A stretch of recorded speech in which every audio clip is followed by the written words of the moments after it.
नमस्कार, news express में आपका स्वागत है। देश विदेश की तमाम बड़ी खबरों के साथ मैं हूं निर्मला। आइए रुक करते हैं आज की खबरों की ओर। आरसीएम की राष्ट्रव्यापी रूपांतरण यात्रा छत्तीसगढ़ के रायपुर में अपना सफल पड़ाव पूरा किया, जिसमें आरसीएम के एसोसिएट बायर्स और समाज के लोगों की उत्साह भरी भागीदारी देखने को मिली।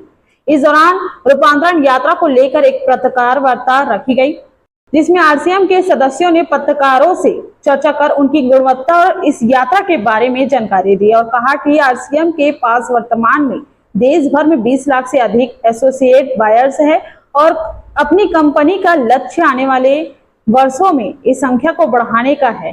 छत्तीसगढ़ में कंपनी का विस्तारित नेटवर्क, किफायती उच्च गुणवत्ता वाले उत्पादों की बढ़ती मांग और आत्मनिर्भरता के लिए स्थायी अवसर पैदा करने वाले मंच के रूप में आरसीएम पर लोगों के विश्वास को दर्शाता है, आजीविका को मजबूत करने का प्रयास कर रहा है। उन्होंने आगे कहा कि अपने सफलता और प्रगति के विजन के तहत आरसीएम ने रायपुर के जैनम मानस भवन में रूपांतरण यात्रा को लेकर एक कार्यक्रम आयोजित किया गया, जिसमें कई समुदाय के लोग शामिल हुए। ये आरसीएम का 25 वर्ष पूर्ण होने के उपलक्ष्य में एक रूपांतरण यात्रा का आयोजन किया गया है। ये यात्रा 100 दिन में पूरे हिंदुस्तान के 17,000 किलोमीटर की यात्रा की जा रही है। आज हम यहाँ पे रायपुर छत्तीसगढ़ में प्रस्तुत हैं। ये हमारा 28वां दिन है यात्रा का और यहाँ पर पूरे छत्तीसगढ़ से करीब 8 से 10,000 लोग जो है इस यात्रा के अंदर भाग लेने वाले हैं। इस यात्रा का मुख्य उद्देश्य है कि किस तरीके से हम स्वास्थ्य सेवा और संस्कार के साथ में कार्य करके किस तरीके से एक हिंदुस्तान में जागरूकता फैला सकें, अपने स्वास्थ्य का कैसे हम जागरूक होकर के ध्यान रख सकें, किस तरीके से हम संस्कारों के साथ में एक मूल्य आधारित काम करके अपने देश का नाम रोशन कर सकें।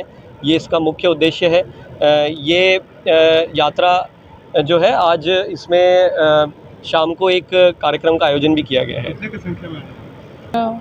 हम सब इसके एक सेवक हैं और अगर हम बात करते हैं महिला सशक्तिकरण की, तो बहुत सा नॉलेज देकर, बहुत सारी चीज़ों को सिखाकर, बहुत से प्रोडक्ट पे काम करके यहाँ पे महिलाओं को सशक्त बनाया जाता है। उनकी जो स्थिति है वो और बेहतर की जाती है। हम अगर बात करें प्रोडक्ट की या हाइजीन की, या उन्हें किस तरह से जीवन अपना जीना है, या उनके जीवन शैली का स्तर बढ़ाकर उनके जीवन को हम बेहतर किस तरह से कर रहे हैं, इस पे बहुत से कार्य किए जा रहे हैं। छत्तीसगढ़ की महिलाओं को कैसे आगे लाएं? छत्तीसगढ़ की महिलाओं को आगे लाने के लिए मैं ये कहूँगी कि जैसे ही हम इस अभियान से जुड़ते हैं तो यहाँ जुड़कर उन्हें वो सारी चीज़ें मिलती है जिनकी उन्हें इच्छा रहती है। वो फाइनेंशियली फ्री हो जाती हैं। अगर हम उनकी हेल्थ की बात करें, उनके एजुकेशन की बात करें, ये हर चीज़ में हम उन्हें और दृढ़ बनाते हैं।